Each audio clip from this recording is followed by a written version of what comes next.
Welcome to the online classes of botany. Dear students, so in the last class we will complete the three main topics: development of female gametophyte, then pollen pistil interaction, and finally fertilization is having two main processes: syngamy and triple fusion. Okay. Today we are going to discuss post-fertilization events, structures and events. നോക്കാം, നന്നായിട്ട് ശ്രദ്ധിക്കുക. അന്നാന്നെടുക്കുന്ന ഭാഗങ്ങൾ നിങ്ങൾ വായിക്കണം. ഓരോ ഭാഗവും കൃത്യമായിട്ട് text വെച്ച് വായിക്കുക. Post fertilisation, structures and events. The events that occur in the flower after fertilization are collectively called post-fertilization events. The major events are, നോക്കാം, endosperm development, embryo development, maturation of ovules into seed and ovary into fruit. Okay, ഓരോന്നായിട്ട് നോക്കാം in detail. Endosperm development. Endosperm is a triploid nutritive tissue formed from vegetative fertilization in flowering plants, that is by triple fusion, isn't it? Based on the mode of development, there are three types of endosperm development. Nokam, prenuclear type, cellular type and helobial type. ഓരോന്നായിട്ട് നമുക്ക് discuss ചെയ്യാം. ഒന്നാമത്തെ നോക്കാം, pre nuclear type. Diagram ശ്രദ്ധിക്കുക, നന്നായിട്ട് ശ്രദ്ധിക്കുക. ആ ഡയഗ്രത്തിനെ base ചെയ്താണ് നമ്മൾ എക്സ്പ്ലെയിൻ ചെയ്തു പോകുന്നത്. പിന്നെ എനിക്ക് ആ നോട്ട്സ് എഴുതാൻ പറ്റണം. ഡയഗ്രം നോക്കാം. ഡയഗ്രംസ് എന്ന് പറഞ്ഞാല് എനിക്ക് നോക്കാം, ഫെർട്ടിലൈസർ എംബ്രിയോസ് ആണ്. അതില് സിംഗമിയുടെ അടിസ്ഥാനത്തിൽ സൈഗോട്ട് ഡെവലപ്പ് ചെയ്തിരിക്കുന്നു. ട്രിപ്പിൾ ഫ്യൂഷന്റെ അടിസ്ഥാനത്തില് പ്രൈമറി എൻഡോസ്പേം സെല്ലിനുള്ളില് പ്രൈമറി എൻഡോസ്പേം ന്യൂക്ലിയസ് നിങ്ങൾക്ക് കാണാം. ഇതിന്റെ ബേസിലാണ് നമ്മൾ എൻഡോസ്പേമിന്റെ ഡെവലപ്മെന്റ് മൂന്ന് ടൈപ്പായിട്ട് ഡിസ്കസ് ചെയ്യുന്നത്. നോക്കാം. In this type, the triploid primary endosperm nucleus undergo prenuclear divisions to form numerous nuclei without any wall formation. These nuclei are arranged only at the peripheral region or outer region of the embryo sac. As a result, a large central vacuole is formed at the center of the embryo sac. Subsequently, cytokinesis or cell wall formation occur only at the peripheral region, not at the center. For example, coconut. In coconut, the cytokinesis remains incomplete. It occurs only at the peripheral region, not at the center. As a result, a multicellular solid endosperm is formed as white kernels. ഉപയോഗിക്കുന്ന usable part of coconut and inner prenuclear liquid endosperm as coconut water. ഇതില് വളരെ clear ആണ്. കോക്കനട്ടില് നമുക്ക് prenuclear endosperm development clear ആയിട്ട് observe ചെയ്യാൻ പറ്റും. അപ്പൊ അതിൽ നമുക്ക് കാണാം, ടെൻഡർ കോക്കനട്ടില് cell wall formation become incomplete and it occur only at the peripheral region, not at the centre. അതിന്റെ അടിസ്ഥാനത്തില് ഔട്ടർ റീജിയന് multicellular solid endosperm form ചെയ്യുന്നു. ഇന്നർ റീജിയനില് ലിക്വിഡ് എൻഡോസ്പേം കോക്കനട്ട് വാട്ടർ ആയിട്ട് ഫോം ചെയ്യുന്നു. അപ്പൊ നമുക്ക് കാണാം, ടെൻഡർ കോക്കനട്ട് നമ്മുടെ ഉൾഭാഗം വാട്ടർ ആണ്, പുറംഭാഗം യൂസബിൾ പാർട്ടായിട്ടുള്ള വൈറ്റ് കേർണൽ സോളിഡ് എൻഡോസ്പേം ആണ്. അപ്പോ കോക്കനട്ട് നമുക്ക് സോളിഡ് എൻഡോസ്പേമും കാണാം, സെല്ലുലാർ എൻഡോസ്പേം ആയിട്ട് കാണാം. ലിക്വിഡ് എൻഡോസ്പേം നമുക്ക് പ്രീന്യൂക്ലിയർ ടൈപ്പ് ആയിട്ട് ഒബ്സർവ് ചെയ്യാം. സെക്കൻഡ് ടൈപ്പ് നോക്കാം. ഡയഗ്രാം ശ്രദ്ധിക്കാം, സെയിം ഡയഗ്രാം ആണ്, ചെറിയൊരു മാറ്റം. So in cellular type, triploid primary endosperm nucleus undergo prenuclear divisions to form numerous nuclei. These nuclei are arranged from periphery to the central region. Subsequently, cytokinesis or cell wall formation occurs also from periphery to the central region. As a result, a multicellular, multinucleated endosperm is formed. For example, rice, wheat, maize, date seed and areca nut. ഇതിലൊക്കെ നമുക്ക് cellular endosperm കാണാം. Hard ആയിട്ടുള്ള solid cellular endosperm ആണ് കാണാൻ പറ്റും. പ്രത്യേകിച്ച് date സീഡിലൊക്കെ highly ഹാർഡാണ്, hard ആയിട്ടുള്ള solid endosperm ആണ്. Cellular type. മൂന്നാമത്തെ നോക്കാം, ഹിലോബിയൽ ടൈപ്പ്. ഡയഗ്രാം ശ്രദ്ധിക്കാം, ചെറിയൊരു മാറ്റമുണ്ട്. In this time, the triploid primary endosperm nucleus undergo first mitotic divisions to form two unequal cells both in the micropylar and chelazal chamber. The nucleus in the micropylar chamber undergo many prenuclear divisions to form multicellular endosperm. The nucleus at the chelazal chamber undergo limited or few prenuclear divisions to form and it is followed by cytokinesis. രണ്ടിലും cytokinesis നടക്കുന്നുണ്ട്. അതിന്റെ അടിസ്ഥാനത്തില് forming limited cellular endosperm. So, the nucleus at the micropylar end having more number of prenuclear divisions followed by cytokinesis to form multicellular endosperm, but at the same time nucleus at the chelazal chamber undergo limited prenuclear divisions followed by cytokinesis to form limited cellular endosperm. Elovial type is very common in monocots. അപ്പോൾ ഇതാണ് മൂന്ന് type endosperm development ആയിട്ട് നമ്മൾ പറയുന്നത്. Prenuclear type, cellular type and helobial type. Diagram ശ്രദ്ധിക്കുക, അതിന്റെ explanation നോക്കുക, കൃത്യമായി നിങ്ങൾക്ക് എഴുതാൻ പറ്റും. Then now we will pass on to the second event in post fertilization, embryo development or embryogenesis.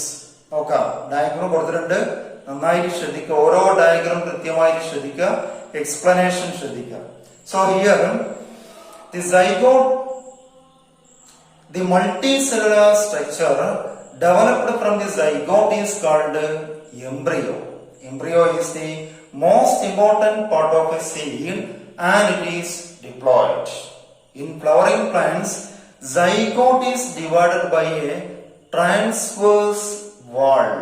ശ്രദ്ധിക്കുക, രണ്ടാമത്തെ ഡയഗ്രത്തിലെ കാണുന്ന TS wall ആണ് വരുന്നത്. And forming a hypobasal cell called basal cell and a epibasal cell called terminal cell എന്ന് പറയാം. The basal cell is seen towards the micropylar and while the terminal cell is seen towards the chelazal end of the embryo sac. This toe-celled stage is called toe-celled proembryo. ഡയഗ്രത്തിൽ കാണാം, toe-celled proembryo. Basal cell, terminal cell കാണാം. Then terminal cell divides and redivides to form a cluster of cells or group of cells called multicellular proembryo. ഡയഗ്രത്തിൽ കാണാം. The proembryo subsequently forms multicellular globular shaped embryo, herd shaped embryo and finally mature embryo. ആദ്യം toe-celled stage, basal cell, terminal cell, then proembryo എന്ന് പറയുന്നു. ആ proembryo multicellular proembryo ആയിട്ട് മാറുന്നു, globular shape, herd shape and finally mature embryo. Then the basal cell form a filament called suspensor. The suspensor pushes the embryo into the endosperm for receiving nutrients from endosperm. By absorbing nutrients from the endosperm, the embryo become a completely mature embryo. ഇതുവരേക്കാണ് നമ്മൾ എംബ്രിയോജെനിസിസ് എന്ന് പറയുന്ന ഒരു ഭാഗമായിട്ട് പറയുന്നത്. ഇവിടെ വളരെ important ആയിട്ടൊരു question ആണ്. എംബ്രിയോജെനിസിസ് എന്ന് പറയുന്ന ക്വസ്റ്റ്യൻ വരാറുണ്ട്. അത് ഡയഗ്രാംസ് വരച്ചത് എക്സ്പ്ലെയിൻ ചെയ്യാൻ വരണം. അപ്പൊ ഈ ഭാഗം വരേക്കാണ് നമ്മൾ എംബ്രിയോജെനിസിന്റെ പോർഷൻ ആയിട്ട് പറയുന്നത്. Now, a mature embryo is having two main parts. Okay, embryonal axis and cotyledons. One cotyledons become monocot and two cotyledons become dicot. The upper part of the embryonal axis plumule, which gives rise to short system, and lower part is radicle, which gives rise to root system. The root tip is covered by a protective layer called root cap. Okay. Now we will pass on to the structure of embryo. Structure. Diagram കാണാം. Dicot and monocot embryo. ഇതിൽ ആദ്യം നമ്മൾ dicot embryo ആണ് discuss ചെയ്യുന്നത്. Diagram ശ്രദ്ധിക്കുക, ഒന്ന് വരക്കാൻ നോക്കുക, അതിന്റെ ലേബലിംഗ് ചെയ്യണം. So a dicot embryo is having two embryonal axis, plumule and radicle. root tip is covered by a root cap. Cotyledons. Cotyledons are the diploid nutritive tissue having abundant reserved materials, and it provide nutrients to the future development of embryo up to seed germination. Clear? Yes. Then രണ്ട് part എനിക്ക് കാണാം, ഹൈപ്പോകോട്ടൈൽ, എപ്പികോട്ടൈൽ. ഇത് പലപ്പോഴും differentiation ചോദിക്കുന്ന ഒരു ഭാഗമാണ്. ആ difference നോക്കാം, സ്ക്രീനിൽ നോക്കാം. Hypocotyl, the part of the embryonal axis just above the point of attachment of cotyledon is hypocotyl, or above the cotyledon or part between plumule and cotyledon. Epicotyl. Nokam. Part of the embryonal axis just below the point of attachment of cotyledon, or below the cotyledon or part between radicle and cotyledon is called epicotyl. പിന്നെ difference ശ്രദ്ധിക്കുക. Then monocot embryo. Diagram നോക്കാം. monocot embryo, ഇവിടെ നമ്മളൊരു ഗ്രാസിന്റെ എംബ്രിയോന്റെ LS ആണ് കൊടുത്തിരിക്കുന്നത്. നോക്കാം, അതിൽ കാണാം embryonal axis plumule as short apex. Plumule covering is called coleoptile. Radical covering is called coleorhiza. Protective layer ആണ്. Plumule protective layer, coleoptile. Radical protective layer is coleorhiza. Root tip is covered by root cap. Then an epiblast. Connection between plumule and radical നമുക്ക് പറയാൻ പറ്റും. And scutellum, വളരെ important ആയിട്ട് ഭാഗമാണ്. Thin plate-like cotyledon found only in monocots. Monocots-ൽ കാണുന്ന thin plate like കോട്ടിലഡൻ ആണ് നമ്മള് സ്ക്യൂട്ടൽ എന്ന് പറയുന്നത്. ഇവിടെ ഒരു ഡിഫറൻസ് പറഞ്ഞാല് ഡൈക്കോട്ടില് കോട്ടിലഡൻസ് ആണ്, അതിൽ റിസർവ്ഡ് മെറ്റീരിയൽ ഉണ്ട്. പക്ഷേ മൊണോക്കോട്ടിലുള്ള സ്ക്യൂട്ടലത്തിൽ it is just like a thin plate like cotyledon, no reserved material എന്ന് നമ്മൾ പറയും. ജസ്റ്റ് ഒരു കവറിംഗ് മാത്രമാണ്. One cotyledon is equal to monocot embryo. Clear?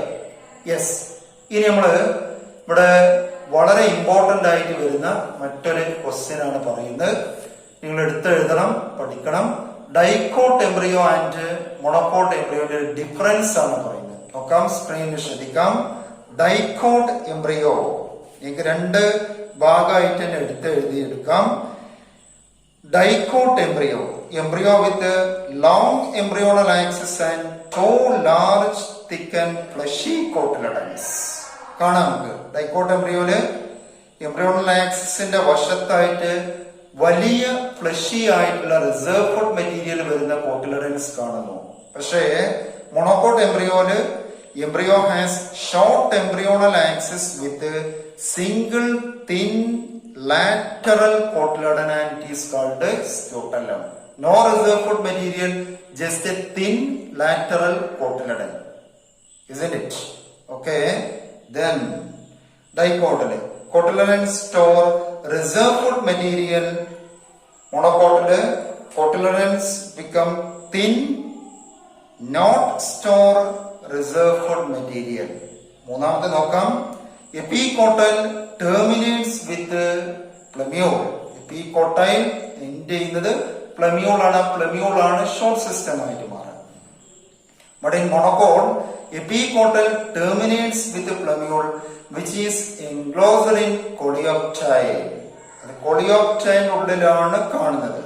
വളരെ സോഫ്റ്റ് ആയിരിക്കും. So it is having A protective layer plumule. So epicotyl terminates with the plumule which is enclosed in coleoptile. Then dicotyl hypocotyl terminates with radicle and root cap. Monocotyl hypocotyl terminates with radicle and root cap which are enclosed in coleorhiza. Okay, അപ്പോൾ ഇതാണ് ഇതിന്റെ difference. അതൊന്ന് നിങ്ങൾ പഠിക്കണം. വളരെ important ആയിട്ടുള്ള question ആണ്. അപ്പോൾ ഇന്നത്തെ ക്ലാസ് നമ്മൾ ഇത്രയാണ് എടുക്കാൻ ഉദ്ദേശിക്കുന്നത്. നന്നായിട്ട് പഠിക്കുക. എല്ലാ ഭാഗങ്ങളും എഴുതണം. നോട്ട്സ് കൃത്യമായിട്ട് എഴുതണം. സംശയങ്ങൾ നിങ്ങൾക്ക് ഗ്രൂപ്പിൽ ഡിസ്കസ് ചെയ്യാൻ പല പ്രാവശ്യം പറഞ്ഞതാണ്. അസൈൻമെന്റ് കൊടുക്കുന്നുണ്ട്. അതിലെന്തെങ്കിലും സംശയങ്ങൾ എനിക്ക് ഗ്രൂപ്പിൽ പോസ്റ്റ് ചെയ്യാം. ആ കാര്യങ്ങൾ നമുക്ക് പല കാര്യങ്ങൾക്ക് വീഡിയോ ക്ലാസ്സിലൂടെ ഡിസ്കസ് ചെയ്യാൻ പ്രയാസം ഉണ്ടാവും. കാരണം വളരെ ലിമിറ്റഡ് വീഡിയോ മാത്രം നമുക്ക് ഇടാൻ പറ്റുക. അപ്പൊ ബാക്കിയുള്ള കാര്യങ്ങൾ ഗ്രൂപ്പിലാണ് ഡിസ്കസ് ചെയ്യുക. അത്തരത്തിലുള്ള കാര്യങ്ങൾ നിങ്ങൾ ഗ്രൂപ്പിൽ നമ്മൾ ഇടുന്ന സമയത്ത് നിങ്ങൾക്കത് പോസ്റ്റ് ചെയ്ത് കഴിഞ്ഞാൽ ഫർദർ എക്സ്പ്ലനേഷൻ നമ്മൾ ഗ്രൂപ്പിലൂടെ നൽകുന്നതാണ്. നന്നായിട്ട് പഠിക്കുക. ഈ ഒരു മാർഗം മാത്രമേ നമുക്കുള്ളൂ. So thanks for watching. By.